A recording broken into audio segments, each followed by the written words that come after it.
मैं डॉक्टर शिखा अग्रवाल, राजकीय महाविद्यालय सुजानगढ़, बीए पार्ट 3 की राजनीति विज्ञान की क्लास में आज हम पढ़ेंगे संयुक्त राष्ट्र संघ में महासभा। और महासभा का जो भाग हम पढ़ेंगे उसमें हम पढ़ेंगे महासभा की समितियां, शांति के लिए एकता प्रस्ताव और महासभा की शक्तियों में वृद्धि। हमने अपनी पिछली क्लास में पढ़ा था कि संयुक्त राष्ट्र संघ के 6 अंग हैं और इन 6 अंगों में सबसे बड़ा अंग महासभा है, क्योंकि जितने भी सदस्य संयुक्त राष्ट्र संघ के होते हैं वो महासभा के सदस्य होते हैं। महासभा इस तरह से एक बहुत बड़ा अंग है और इस विशाल अंग के कार्य संचालन को करना भी उतना ही चुनौतीपूर्ण है। इसमें हमने पढ़ा था कि इसके सभी सदस्यों को समान मत यानी एक मत देने का अधिकार है, चाहे वो राष्ट्र कितना भी बड़ा क्यों ना हो और चाहे वो कितना भी छोटा क्यों ना हो। तो इस आधार पर महासभा में सभी को समानता के आधार पर रखा गया है।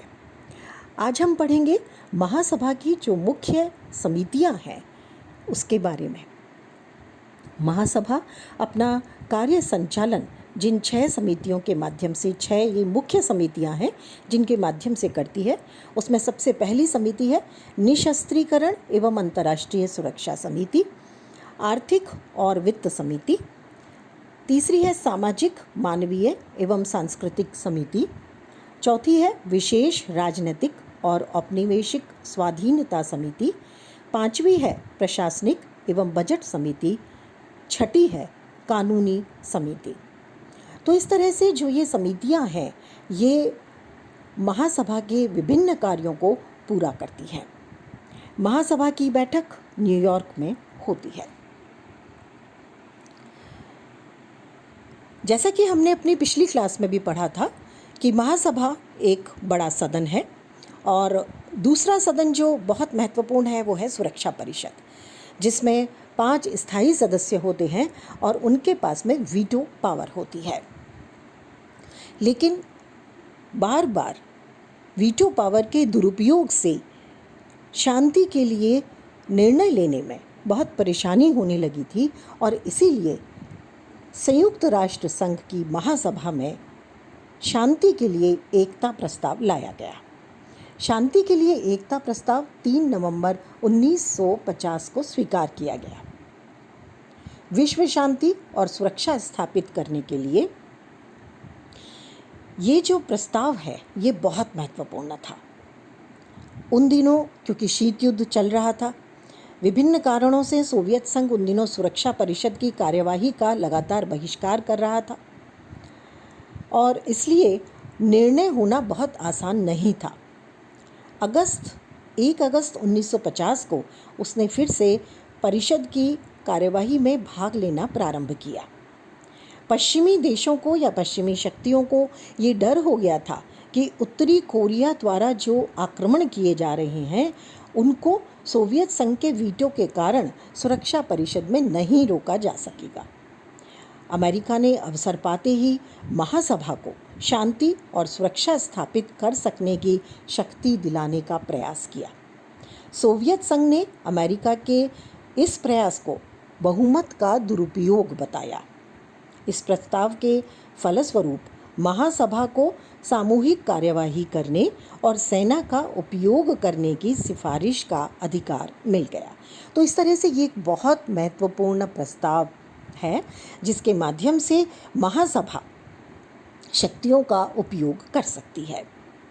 विश्व शांति एवं सुरक्षा स्थापित करने में सुरक्षा परिषद की असमर्थता में 24 घंटे के भीतर ही महासभा आपातकालीन अधिवेशन बुला सकती है। तो शांति के लिए एकता प्रस्ताव ने ये एक नया प्रावधान किया और महासभा आपातकालीन अधिवेशन बुलाने में सक्षम हो गई। यदि महासभा की बैठक उस समय नहीं हो रही हो तो सुरक्षा परिषद के 9 सदस्यों के वोट पर या संयुक्त राष्ट्र संघ के अधिकांश सदस्यों के वोट पर भी इस प्रकार के अधिवेशन की यदि प्रार्थना की जाती है तो 24 घंटे के अंदर विशेष आपातकालीन अधिवेशन बुलाया जा सकता है। तो इस तरह से समस्या का निराकरण तेजी से हो, इसके लिए ये प्रस्ताव बहुत महत्वपूर्ण बन गया। महासभा ने इस प्रस्ताव के पारित होते ही अपने इस अधिकार का प्रयोग शुरू कर दिया। महासभा का अधिवेशन उस समय चल ही रहा था जब उसने 1950 के अंतिम दिनों में साम्यवादी चीन द्वारा किए जा रहे कोरिया के संघर्ष में हस्तक्षेप को रोकने के लिए इस शक्ति का प्रयोग किया। 1 फरवरी 1951 को महासभा ने साम्यवादी चीन को आक्रमणकारी घोषित कर दिया। 18 मई 1951 को महासभा ने साम्यवादी चीन के विरुद्ध सामूहिक आर्थिक कार्यवाही करने की सिफारिश की। तो इस तरह से जो शांति के लिए एकता प्रस्ताव था, इसने चीन को आक्रमणकारी घोषित किया, तो वहीं पर चीन के विरुद्ध सामूहिक आर्थिक कार्यवाही करने की सिफारिश कर दी। इसी तरह से 1956 में भी इसका प्रयोग बहुत ही सार्थक तरीके से किया गया जब इजराइल, ब्रिटेन और फ्रांस ने मिस्र पर आक्रमण कर दिया। तब महासभा का आपातकालीन अधिवेशन बुलाया गया और मध्य पूर्व में महासभा को बहुत सफलता मिली, यानी यहाँ बुलाए गए तत्कालीन अधिवेशन में महासभा सफल रही। हालांकि इस संबंध में कुछ अंतर्राष्ट्रीय राजनीति के विद्वानों का मानना है कि महासभा की सफलता का कारण ये सामूहिक कार्यवाही नहीं थी, बल्कि जो इससे जुड़े हुए राष्ट्र थे उनकी स्वयं की इच्छा थी और बहुत से और कारण थे जिसके कारण वो महासभा के इस आदेश को मानने के लिए बाध्य हुए और संघर्ष खत्म हुआ और उन्होंने अपनी सेनाओं को वापस बुला लिया। तो इस तरह से शांति के लिए एकता प्रस्ताव ने विश्व में शांति स्थापित करने में महत्वपूर्ण भूमिका निभाई। अब देखते हैं शांति के लिए एकता प्रस्ताव की प्रमुख 5 कौन सी धाराएं हैं।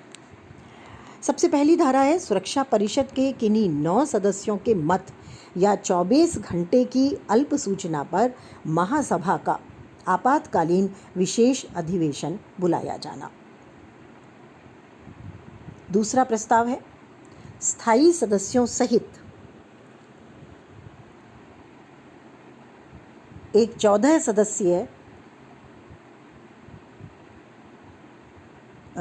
5 स्थायी सदस्यों सहित एक 14 सदस्यीय शांति निरीक्षण आयोग की स्थापना करना।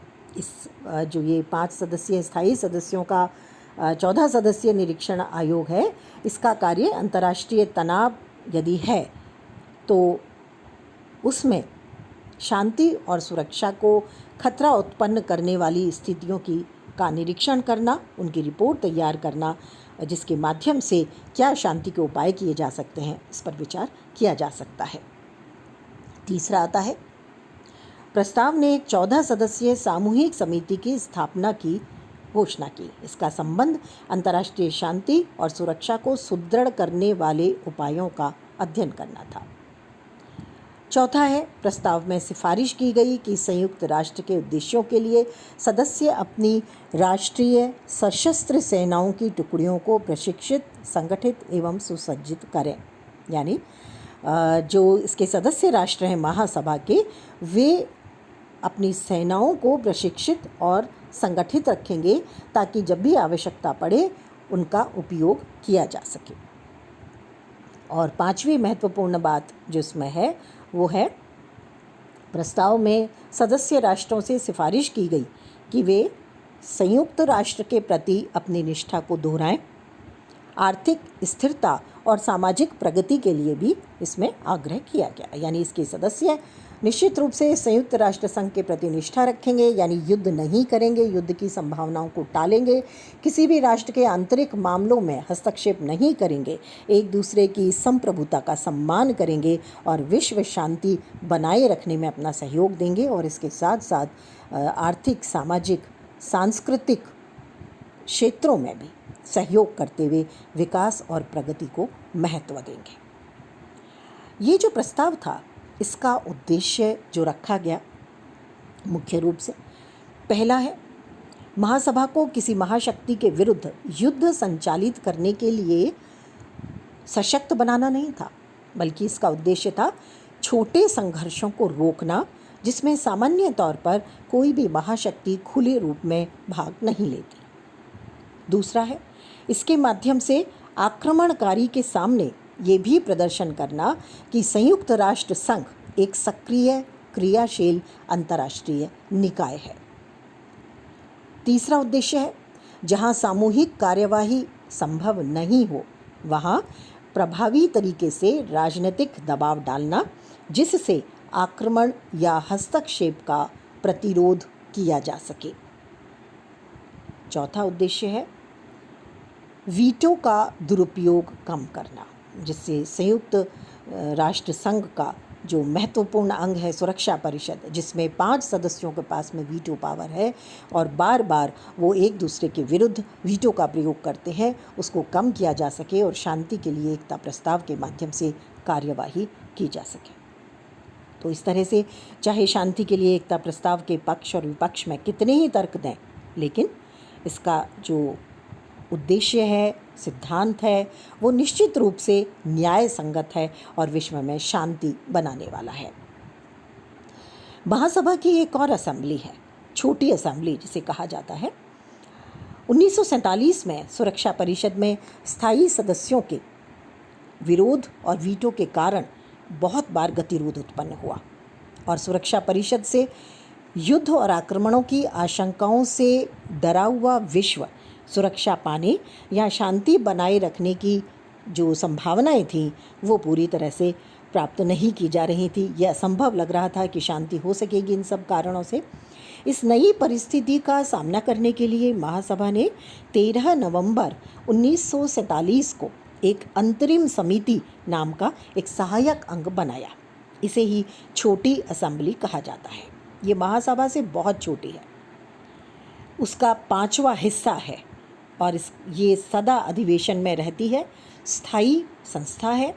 ये महासभा का सामान्य अधिवेशन नहीं होने की स्थिति में भी अपने अधिकार क्षेत्र में आने वाले प्रश्नों पर विचार करती है और लेकिन 1952 के बाद इसकी कोई बैठक नहीं हुई। अब हम देखते हैं कि महासभा की शक्तियों में वृद्धि कैसे हुई। हम वर्तमान में अभी हमने जो पढ़ा, शांति के लिए एकता प्रस्ताव, छोटी असेंबली, इनके माध्यम से हमने देखा कि इसकी शक्तियाँ बढ़ी हैं। तो क्या कारण है? डॉक्टर नगेंद्र सिंह के अनुसार 1949 से सुरक्षा परिषद की तुलना में महासभा का जो महत्व है वो बढ़ गया और इसके प्रमुख कारण क्या है? सबसे पहला कारण है महासभा में सभी देशों को प्रतिनिधित्व मिला हुआ है। एक तरह से ये विश्व जनमत का दर्पण है और इसके माध्यम से जो निर्णय किए जाते हैं उनकी उपेक्षा सामान्य तौर पर विभिन्न राष्ट्र नहीं कर सकते। दूसरा जो कारण माना जाता है वो है राज्यों के आपसी विवादों को दूर करने के लिए महासभा ने जो भी प्रस्ताव पारित किए उनका असाधारण महत्व है और इसीलिए इसकी शक्ति और प्रभाव बढ़ गया। तीसरा कारण माना जाता है कि सुरक्षा परिषद में वीटो का बार बार प्रयोग होने से महासभा को महत्वपूर्ण भूमिका मिली, जिससे विश्व शांति स्थापित हो सके और वीटो का जो गतिरोध था उसको दूर करने के लिए छोटी वाली असेंबली बनाई गई, जिसके बारे में अभी हमने पढ़ा, और शांति के लिए एकता प्रस्ताव पारित किया गया। ये जो 2 घटनाएं हुई, महासभा को इससे बहुत बल मिला, इससे बहुत शक्ति मिली और इसके आधार पर वो तेजी से काम करने लगे। चौथा कारण माना जाता है कि संयुक्त राष्ट्र संघ के सदस्यों की संख्या में निरंतर वृद्धि हुई। जहां प्रारंभिक सदस्य 50-51 थे, वहीं वर्तमान में इसके सदस्य राष्ट्रों की संख्या 193 है, जिससे ये एक वैश्विक संगठन पूरी तरह से बन चुका है। 5वां कारण माना जाता है महासभा को विश्व का उन्मुक्त अंतःकरण कहा जा सकता है। क्यों? क्योंकि ये सिर्फ शांति का काम नहीं करता, यानी परमाणु बम या युद्ध की बात नहीं करता या युद्ध रोकने की ही बात नहीं करता, बल्कि इसके माध्यम से मानवीय कल्याण, भोजन, कपड़ा, आवास और स्वास्थ्य जैसी समस्याओं पर विचार किया जाता है और उससे संबंधित सिफारिशें की जाती हैं। जैसे वर्तमान में हमने देखा, कोरोना काल में WHO, विश्व स्वास्थ्य संगठन, लगातार पूरे विश्व पर नज़र बनाए हुए है, टीकाकरण पर भी नज़र बनाए हुए है और चेतावनियाँ भी जारी करता है। विश्व के देशों के लिए विभिन्न सहायता भी वो पहुंचाने का कार्य कर रहा है। तो इस तरह से वो एक, जिसे हम कहते हैं, लोक कल्याणकारी कार्य भी कर रहा है। इसलिए उन्मुक्त अंतःकरण कहा जा सकता है। और ख़ास करके एशिया, अफ्रीका और लैटिन अमेरिका के जो राष्ट्र द्वितीय विश्व युद्ध के बाद औपनिवेशिक साम्राज्यों से मुक्त हुए, उनके लिए महासभा ने बहुत कुछ किया। अगला आता है, महासभा को आपातकालीन सेना नियुक्त करने की शक्ति प्राप्त हुई और इससे महासभा की जो प्रतिष्ठा थी, इसकी जो गरिमा थी, जो शक्ति थी, वो और ज़्यादा बढ़ गई। 7वां कारण माना जाता है, सुरक्षा परिषद के साथ ही महासभा को भी अंतर्राष्ट्रीय शांति और सुरक्षा के प्रश्न पर विचार करने का अधिकार मिला। इस अधिकार का समुचित प्रयोग करके महासभा ने अपनी प्रतिष्ठा में वृद्धि कर ली। 8वां जो कारण या तत्व माना जाता है, वो है महासभा का अन्वेषणात्मक और निरीक्षणात्मक अधिकार। ये अधिकार उसे जो अन्य अंग हैं संयुक्त राष्ट्र संघ के, उनसे ज़्यादा शक्तियाँ और स्थिति प्रदान करता है। तो इस तरह से ये माना जा सकता है कि महासभा काफ़ी शक्तिशाली बनी, जितना कि उसको जब इसका संयुक्त राष्ट्र संघ का जन्म हुआ था, उस समय से लेके आज इसकी स्थिति में बहुत परिवर्तन हुआ है। महासभा को आधुनिक विश्व का अंतःकरण तो कहा ही जाता है। श्लीचर के अनुसार महासभा की प्रतिष्ठा दिन प्रतिदिन बढ़ती जा रही है। गुडरिच जैसे विचारक कहते हैं कि महासभा एक सार्वजनिक सभा स्थली नहीं है, बल्कि इसने अपने आप को निर्णय लेने योग्य भी प्रमाणित किया है। विश्व शांति और सुरक्षा स्थापित करने में इसने महत्वपूर्ण योगदान दिया।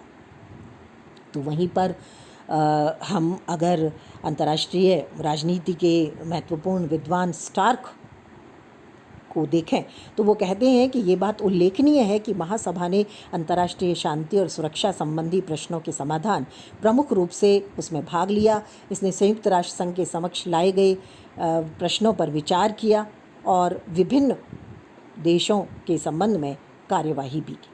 हालांकि हम ये भी अच्छी तरह से जानते हैं कि महासभा का जो निर्णय है वो सरकारों पर बाध्यकारी नहीं है, बल्कि ये विश्व जनमत के प्रभाव के कारण जाना जाता है या उसके कारण ही ये कार्य करता है। संयुक्त राष्ट्र संघ पूरे वर्ष कार्य करती है, पूरे वर्ष इसके माध्यम से कार्य किया जाता है और महासभा के जो विशिष्ट विषय हैं, जैसे निशस्त्रीकरण, शांति स्थापना, मानवाधिकारों एवं गठित समितियों और अन्य निकायों द्वारा कार्य किया जाना, महासभा द्वारा निमंत्रित अंतर्राष्ट्रीय सम्मेलन और सचिवालय के माध्यम से जो कार्य किए जाते हैं, अंतर्राष्ट्रीय सिविल अधिकारी के माध्यम से कार्य किए जाते हैं। तो इस प्रकार संयुक्त राष्ट्र संघ पूरे वर्ष भर कार्य करती है और इसके स्वीकृत प्रस्तावों में विभिन्न स्थितियां आती हैं। तो इस तरह से कुल मिलाकर के महासभा एक बहुत महत्वपूर्ण अंग है जिसके माध्यम से कार्य किया जाता है। आज के लिए इतना ही। अगली क्लास में हम पढ़ेंगे संयुक्त राष्ट्र संघ का अगला अंग, सुरक्षा परिषद।